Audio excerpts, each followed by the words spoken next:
Saudações e bem-vindo ao espaço de entrevista. Hoje vamos falar sobre o Mitical Digital, um tema sugestivo de panorama económico que ainda suscita algumas dúvidas, mas vamos ter hoje o esclarecimento sobre o funcionamento possível do Mitical Digital com o Moussaji Kassam, que é um pesquisador da área de economia monetária, quem tenho o prazer de receber. Desejo boas-vindas ao Manhã Noticiosa. Muito obrigado e bom dia. Condições estão criadas para então conversarmos de forma profunda sobre este tema de cariz económico. Vamos começar aqui por trocar em moedas alguns conceitos. Quando falamos de Mitical Digital ou de moeda digital, não estamos a falar de moeda eletrónica. Vamos estabelecer aqui uma separação que é para esclarecermos devidamente os nossos telespectadores e ouvintes e andarmos em comunhão. Tá. Muito obrigado pelo convite, estar aqui a trocar algumas impressões sobre as moedas digitais. Relativamente à questão que me coloca, sim, há uma diferença substancial entre o que é moeda eletrónica e o que é moeda digital.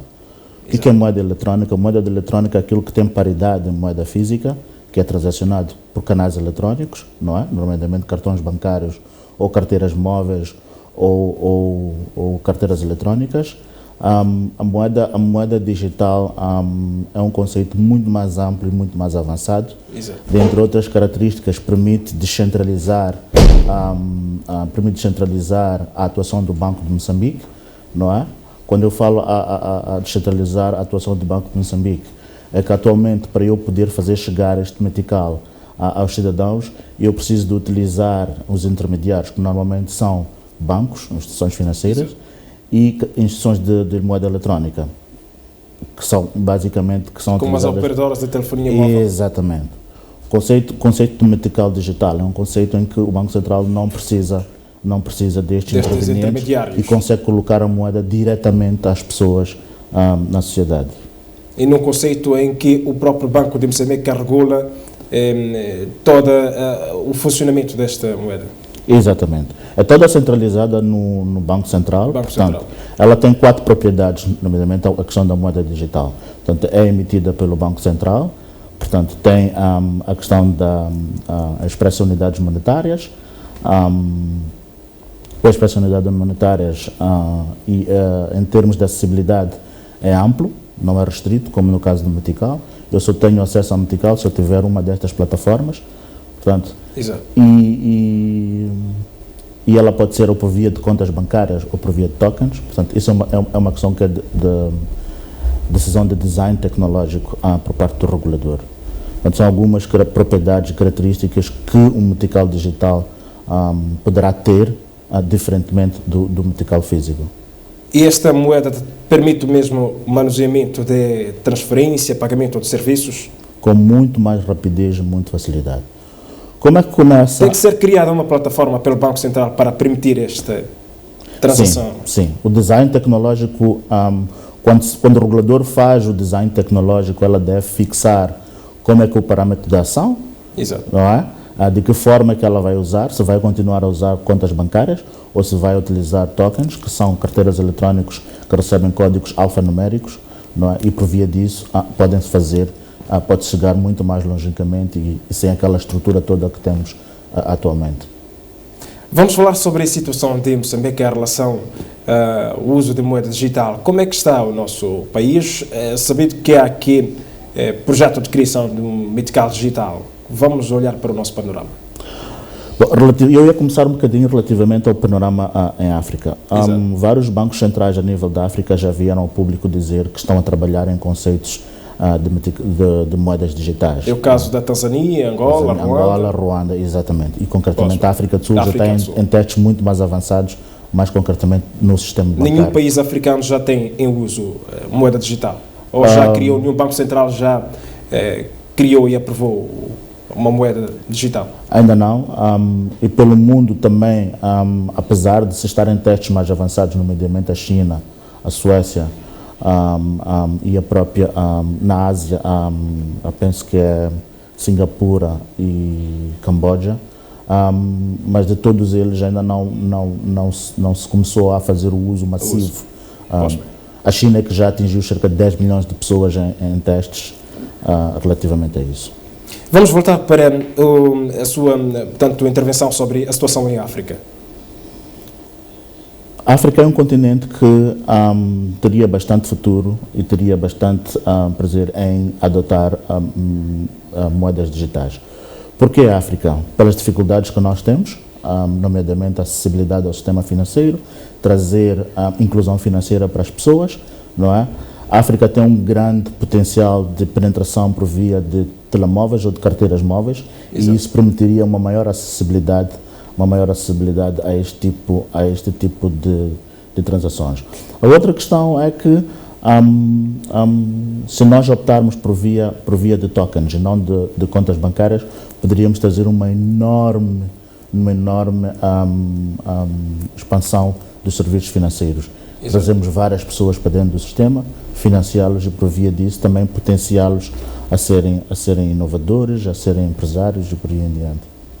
E no contexto em Moçambique, estando um cidadão em Moçambique, tudo bem que o Banco de Moçambique ainda não criou aqui uma moeda digital, o metical digital, mas é possível usar outras moedas de outros países que já circulam? Não, porquê? Porque quem está a coordenar este processo a nível internacional é o Bank of International Settlements, Exato. Que é o banco central dos bancos centrais no mundo, portanto, que é uma caixa de compensação, uma câmara de compensação. O Bank of International Settlement está a criar uma coisa que se chama MCBDC, portanto, que é multi-CBDC, que é uma câmara em que nós possamos fazer a compensação destas moedas umas das outras. Portanto, o yuan digital na China só pode ser usado na China neste momento. Apesar de há grandes esforços da China estar a fazer um processo de migração para a utilização global, mas neste momento ainda não é possível. O digital euro e o digital dólar que estão a ser trabalhados ainda também em fases de testes muito mais avançadas, só é possível usar dentro do espaço europeu e dentro do espaço americano. Portanto, o que se está a fazer agora em testes muito avançados é que seja possível fazer aquilo que nós chamamos de cross-border, que é operações transfronteiriças com estas moedas, portanto, para permitir maior acessibilidade. E por falar em operações transfronteiriças, em que medida isto poderia ajudar Moçambique no domínio financeiro? Bom, o primeiro benefício é que nós teríamos custos mais reduzidos. Exato. Custos mais reduzidos, e porquê? Porque hoje, para eu fazer uma transação internacional, eu tenho que ir ao meu banco. Exato. E do meu banco, o meu banco vai contatar o banco correspondente, possivelmente para fazer chegar ao destino em que eu queira, pode usar um ou dois bancos correspondentes. E o que isso traz? Custos de toda a cadeia, portanto, que são Exato. Enormes, tempo que leva para receber dinheiro, e esta é uma das grandes frustrações que existem no mundo relativamente ao setor empresarial, é o custo de fazer operações transfronteiriças e o tempo que se leva para enviar e receber dinheiro. Portanto, estas são as grandes vantagens que as moedas digitais dos bancos centrais vai trazer para o mundo. Falamos aqui da fácil penetrabilidade da moeda eletrónica em Moçambique como um dos cenários que evidencia que efetivamente há campo ou terreno fértil para que o uso do metical digital seja rapidamente acolhido e de fácil uso, pode ser um estímulo às transações comerciais. Em que medida é que podemos assumir que esta moeda digital vai impulsionar a inclusão financeira? Uma boa questão. Em que medida? Primeiro porque para se fazer bancarização por via tradicional é extremamente oneroso, não só para as pessoas, mas também para os bancos. A outra questão é a questão do QIC, que normalmente Know Your Customer, que é a expressão que se usa no sistema financeiro, que é como é que eu tenho que fazer este registro deste cliente. Ele tem que ter uma identificação, tem que ter um NUIT, tem que ter todos aqueles requisitos que são exigidos. Muitas das vezes tem que saber ler, tem que saber escrever, tem que saber fazer assinatura. Apesar de que, mesmo entre nós, já se conseguiu resolver estas questões. Exato. No mercado, num país com alta penetração de telemóveis, é muito mais simples porque eu posso fazer esse processo por via digital. Portanto, Exato. A partir do momento em que a pessoa tem um telemóvel, ele está elegível a ser um cliente do sistema financeiro. Portanto, e a partir daí ele pode transacionar o seu montante. A outra questão é que o custo de fazer chegar moeda física às zonas mais recônditas, particularmente a um país como o nosso, é demasiado brutal. Portanto, eu tenho que ter a segurança, eu tenho que transportar aquilo sob certos protocolos de segurança e, portanto, para fazer chegar lá leva tempo, custo. E se eu usar por via do metical digital, consigo alcançar zonas muito mais longínquas a um preço muito mais acessível. E a partir daí crio, logicamente, a inclusão financeira. O metical poderia criar este mesmo cenário que é patente na moeda eletrónica, em que a moeda é convertida imediatamente por dinheiro físico, ou não? Essa é uma das situações que se está a estudar no mundo, e isso é definido com base no design tecnológico. A resposta imediata é que sim, tem de ser possível fazer isso. Existem vários países no mundo que estão a testar esta questão, se das moedas digitais dos bancos centrais que eles estejam a emitir, como é que seria a convertibilidade para moeda física. Para moeda física. Exato. Há duas questões que são respostas para isto. Primeiro é, se no design tecnológico nós podemos ter, para transações mais pequenas, um sistema que funciona online, não é? Ou ser um sistema offline.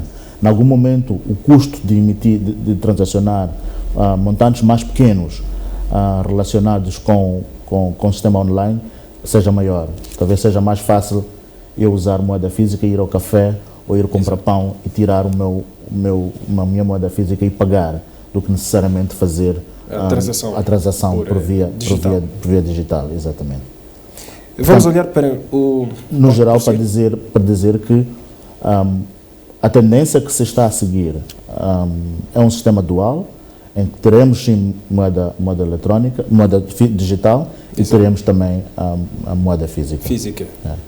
Vamos olhar para algumas iniciativas privadas e empresas nacionais que procuram integrar neste circuito da criação de moeda digital ou impulsionar o seu uso. Que trabalho é que está a ser feito junto ao Banco Central para efetivamente colocar isto a andar?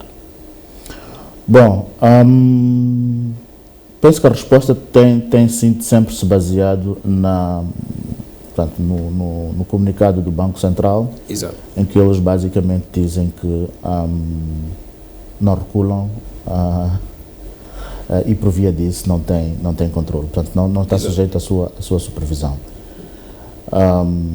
Compreendemos o posicionamento do Banco de Moçambique. Porquê? Porque se o Banco de Moçambique não pode controlar, logicamente que não vai supervisionar, porque não conhece as nuances. Isto era relacionado com algumas moedas digitais que têm aparecido, nomeadamente o caso mais falado, que é do Bitcoin, exatamente, que é do Bitcoin.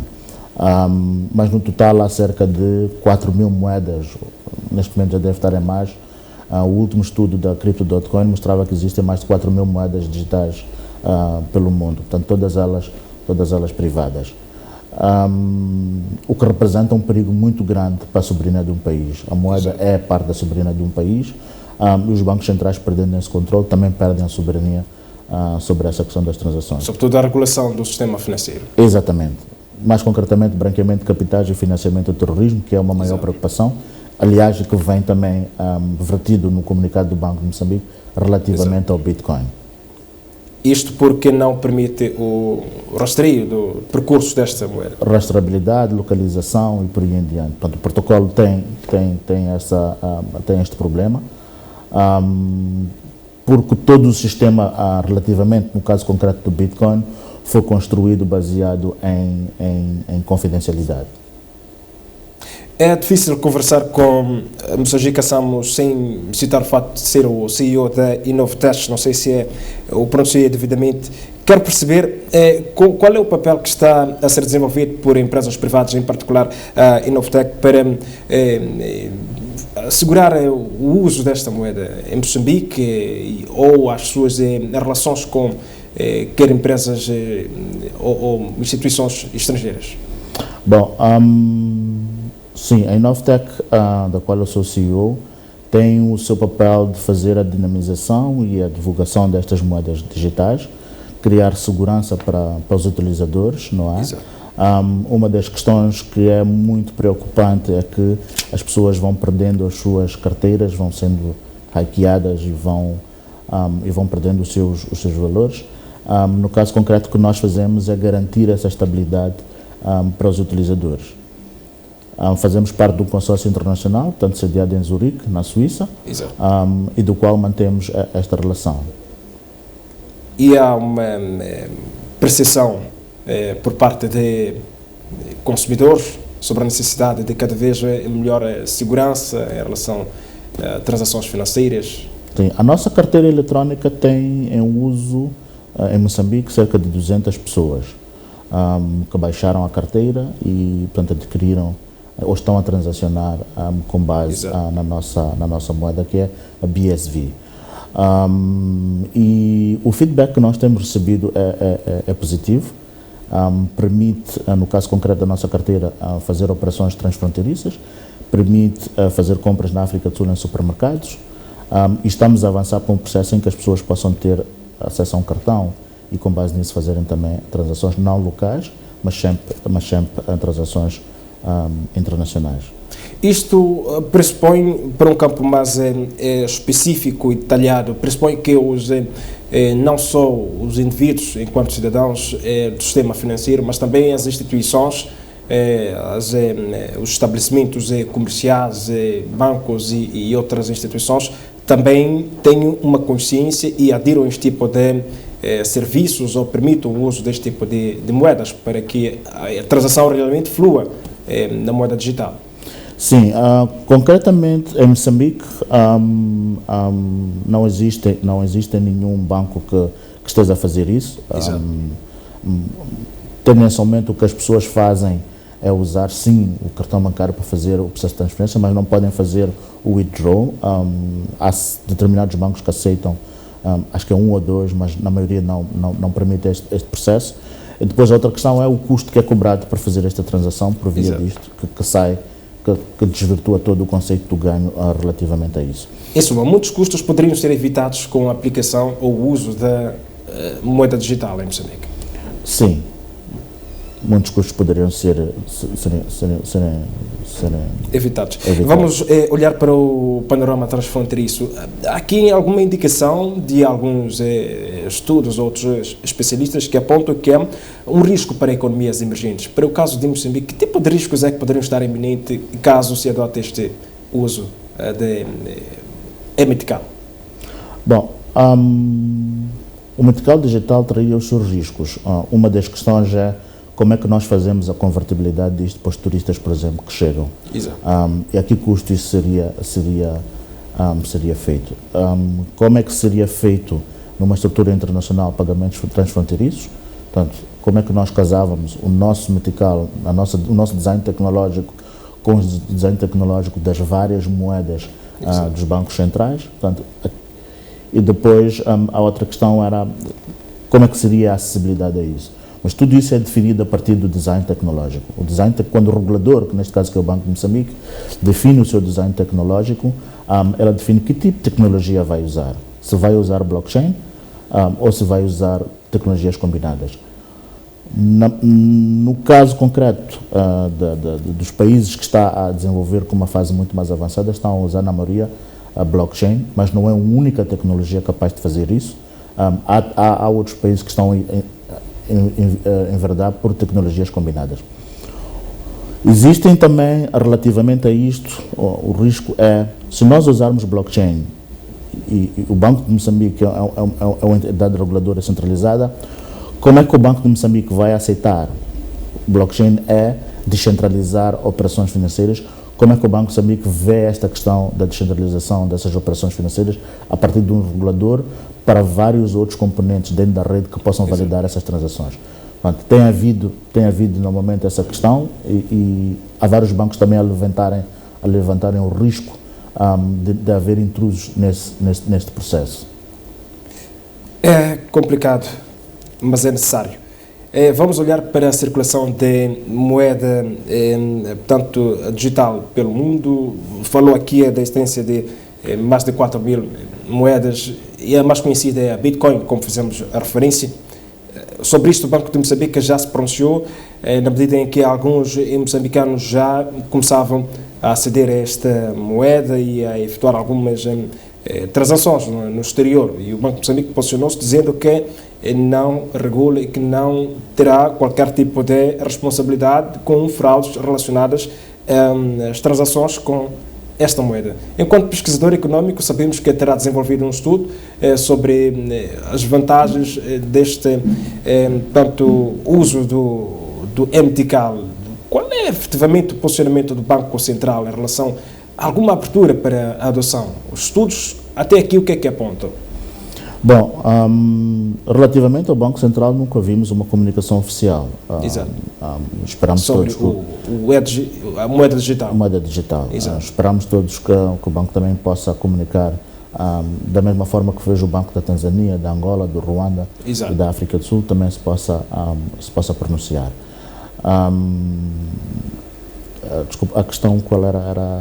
A questão tem que ver com os estudos que estão a ser feitos por pesquisadores sobre a necessidade e, sobretudo, vincando as vantagens, se há aqui alguma luz verde ou o cenário em si, como está portanto, estruturado, vê-se alguma luz verde ou tem-se esta esperança de que Moçambique possa aderir a este tipo de moeda? Sim. Conforme estava a dizer, portanto, não existe nenhum comunicado oficial do Banco de Moçambique relativamente com isso. Agora, é preciso dizermos claramente que isto é um processo que não tem volta. É irreversível. É irreversível. Até porque as grandes organizações mundiais, o FMI, o Fundo Monetário Internacional, o Banco Mundial, estão engajados em acordar os bancos centrais para esta realidade. Exatamente. E porquê isso? Porque o processo todo muda quando o Facebook tem a ambição de lançar uma moeda global. Exato. Portanto, e isso acordou os bancos centrais, porque naquela altura, até a primeira altura, olhava-se isso como transações feitas por miúdos e que estejam a produzir inovações. Exato. Mas quando apareceu uma entidade como o Facebook a ter uma ambição global... Que tem certa autoridade. De fazer transferências por via de mensagens do WhatsApp, portanto, a chamada Libra, e que é muito mais, hoje em dia, muito mais, chama-se DM e tem muito mais ambição. E isso acordou os reguladores para a necessidade de olharem para isto com maior seriedade. E posto isso, apareceram várias outras entidades também com condições de fazer isso, nomeadamente a Amazon, que é uma das entidades que também vai lançar a sua própria moeda para a sua rede. E os bancos centrais, nomeadamente o Bank of International Settlements, começou a olhar com isto com maior seriedade. Hoje existe um comunicado do G20 que apela com que os bancos façam este processo de estudo e de emissão de moedas digitais, mas não numa perspectiva de competitividade. Não numa perspectiva de competitividade, porque nós sabemos que existe a guerra comercial entre os Estados Unidos e a China.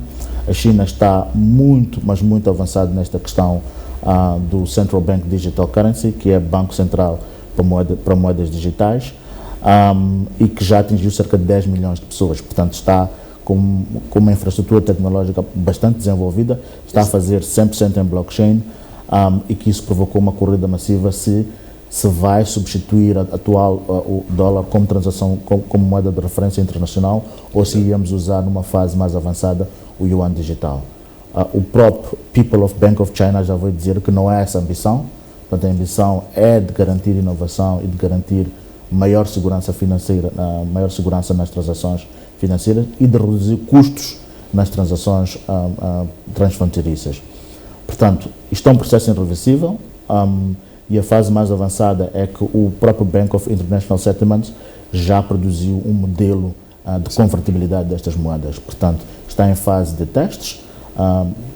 O Banco da França, o Banco de Singapura, o Banco de Dubai e o Banco da Suíça são algumas das referências que estão dentro do processo de teste, para dizer que este processo é irreversível. Estamos a olhar para um cenário em que, atualmente, com o uso da moeda eletrónica, já temos o cidadão o Mustafa, que recebe o seu salário por via eletrónica, através do seu cartão bancário, consegue fazer as suas compras ao supermercado, ir às bombas abastecer o combustível para o seu carro, e efetuar uma série de transações em que a sua vida pode fluir sem ter contacto com a moeda física, neste caso, salvo para algumas questões muito mais domésticas. Estamos a vislumbrar aqui o aparecimento de moeda digital. Efetivamente, vamos atingir um patamar em que a moeda física vai cair em desuso, ou não? Sim, os estudos mostram que atualmente no mundo a utilização da moeda física reduziu em 5 anos cerca de 28% ou Exato. mais. Mas o último estudo mostrava para 28% de redução da utilização da moeda física. Há maior apetência por a utilização de canais eletrónicos, nomeadamente a questão do cartão bancário, que é o de maior uso internacional, e isso também levanta outra questão, que é, com a digitalização da economia, há um problema muito, mas muito grande que se levanta, que é a questão fiscal. Exato. Portanto, como é que se vai fazer a tributação destas transações, que muitas das vezes as autoridades fiscais não têm acesso a essas transações, portanto não consegue controlar essas transações. Daí a necessidade de se desenvolver moedas digitais também, para que permita às autoridades fiscais maior controle e maior tributação. Maior tributação quer dizer maior arrecadação de receitas para o Estado. Exatamente. Estamos a conversar sobre a introdução de moeda digital. Olhamos para a situação de África, mas também de Moçambique, mas há ainda desafios mais estruturantes no sistema financeiro moçambicano. A inclusão financeira, que ainda é um dos grandes desafios neste cenário em que usamos tanto moeda física e eletrónica. Sonhar com moeda digital não é demais para um país como Moçambique? Não é demais. Porquê? Porque as instituições de moeda eletrônica... Não falo da implementação, mas de um uso massivo. Todos nós queremos trazer as pessoas para o sistema, portanto, promover maior inclusão. E todos os programas que são feitos a nível de inclusão financeira, a nível de finanças rurais e por aí em diante, é para trazer a maior parte das pessoas que não estejam dentro do sistema para dentro do sistema. Até porque o Estado precisa que esta atividade económica, como bem disse, seja tributada e seja arrecadada. Portanto, promover a questão da inclusão ou alargamento da base tributável, não é? Exato. Este metical digital que nós falamos promove este processo muito mais, mas muito mais rápido do que qualquer outro processo. Exato. E depois, a outra questão é que, com a alta penetração de telemóveis que nós temos em Moçambique, as pessoas já estão consciencializadas de fazer transações eletrónicas. Portanto, que é uma vantagem muito, mas muito grande que exista. A questão é qual é o custo de fazer isto e se as pessoas aderem ou não a estes canais, porque está em questão a questão do custo. Mas se nós promovermos por via do blockchain, o custo é muito mais rápido. Se nós formos por via de tokens, o processo torna ainda muito mais barato ainda. Portanto, nós podemos ter um sistema muito veloz em termos de trazer as pessoas para dentro do sistema, promover maior inclusão e com isso também promovemos com que estas pessoas sejam financiáveis, se crie a riqueza e o Estado passe a buscar a sua parte. Portanto, alargamos a base tributável, promovemos maior arrecadação de receitas, não é? Uma das questões que existe atualmente é que nós temos pouco mais de 100 mil contribuintes inscritos, o que é bastante incipiente para uma estrutura de arrecadação de receitas. Portanto, um país com 32 milhões de habitantes tem só cerca de 100 mil contribuintes, portanto, é bastante incipiente. E isso levanta um desafio muito grande, que é de nós promovermos esta inclusão para podermos também tributar. Não é que estas pessoas não realizam transações, nomeadamente a questão da tributação indireta, que é o IVA, que eu não preciso ter rendimentos, a partir do momento em que faço a transação, nomeadamente compro bens e serviços, estou sujeito ao pagamento desta taxa. Portanto, o Estado arrecadaria sobre que maneira o valor que lhe é devido. Não é? Ainda a olhar para a situação, vamos fugir um pouco da moeda digital. Quero aproveitar a sua análise enquanto economista sobre o processo de tanto inclusão financeira em Moçambique, que estamos ainda a passos bastante largos para atingir uma maior massificação a expansão da rede do sistema bancário, por exemplo, que algumas iniciativas até presidenciais agora incitam a instalação de um banco por cada distrito. Qual é a sua visão em relação ao panorama atual da inclusão financeira dos moçambicanos? Bom, eu penso que o processo está a andar bastante a passos largos e Exato. Quando a iniciativa presidencial se juntou a esta iniciativa, penso que ganhou maior velocidade e está a ganhar mais estrutura. A estratégia foi sempre a bancarização por distritos, possivelmente olhando em perspectiva, possivelmente nesta altura a rede tecnológica não estava bastante evoluída, porque isso também conta. O processo de alargamento da acessibilidade de telefonia móvel pelo país todo encontrava-se numa situação, portanto fazia muito sentido que fosse por via de uma centralização, ou seja, de uma unidade física num distrito, em que depois as pessoas concentravam-se para ter os seus serviços naquela entidade. Portanto, seria muito mais fácil do que necessariamente o custo de colocar tecnologia para o país todo e por essa via utilizar-se canais digitais. Mas penso que está numa fase muito avançada, portanto, foram as condições que ditaram na altura. A nossa responsabilidade, na qualidade também académicos e inovadores, é promover uma segunda etapa que achamos que poderia ser mais vantajosa. Estamos já na reta final da nossa conversa. Quero convidar-lhe a deixar as considerações finais. Bom, como considerações finais, é convidar as pessoas a aderirem a este movimento das moedas digitais. Há riscos potenciais que estão associados, mas como em tudo na vida também, o eu sair de casa também representa um risco, mas não é por esse fato que não saio de casa. Portanto, o que eu faço é mitigar o risco que eu tenho. No caso também das moedas digitais, o que as pessoas devem fazer é mitigar o risco, mas não ficarem fora deste processo. Este é um processo que não tem volta, este é um processo que no mundo está numa fase muito mais avançada, não é? Quem vai a Joanesburgo já viu certamente alguns ATMs de moedas digitais. Quem passa a fronteira consegue ver e paga o teste de Covid, consegue ver as máquinas ICOCA, portanto, do projeto do Reserve Bank da África do Sul para o RAN digital. Portanto, este processo não tem volta, este processo cada vez mais vai ganhando velocidade e seria interessante se as pessoas também começassem a entrar para este mundo e a perceber como é que isto funciona. Há riscos? Há problemas de fraude? Mas nem com tudo isso é um processo que se vai fazer retorno. Portanto, são os riscos do caminho, do processo. Que é preciso assumir. Exatamente. No que nós fazemos, a nossa responsabilidade é mitigar estes riscos e ter atenção com isso. Existe uma questão que as pessoas e que eu também recebo vários telefonemas, vários e-mails a perguntarem, relativamente àquelas pessoas que querem ficar ricas num único dia, portanto achando que as moedas digitais produzem altas performances para poderem... Mas é um fator que está relacionado à volatilidade da moeda digital. Exatamente. Casos, pelo menos a experiência mais concretamente do Bitcoin. Vida pelo Bitcoin. Sim, mas é um processo que eu não aconselho às pessoas. Estes processos de maior volatilidade. Se eu tenho uma curva assim, eu tenho que esperar uma curva assim. Exato. Portanto, isto é diretamente proporcional. Portanto, quem está a ver uma curva assim, de certeza absoluta que dia seguinte pode ver uma coisa assim. Exatamente. Portanto, isto é tão certo quanto beber água ou beber vinho. Portanto, não tenham dúvida quanto a isso. Se há um processo ascendente, há um processo descendente. E as pessoas têm que ter maior cuidado com isso. Sim, há técnicas muito simples para mitigar esse efeito, mas não é esse o objetivo de estarmos aqui.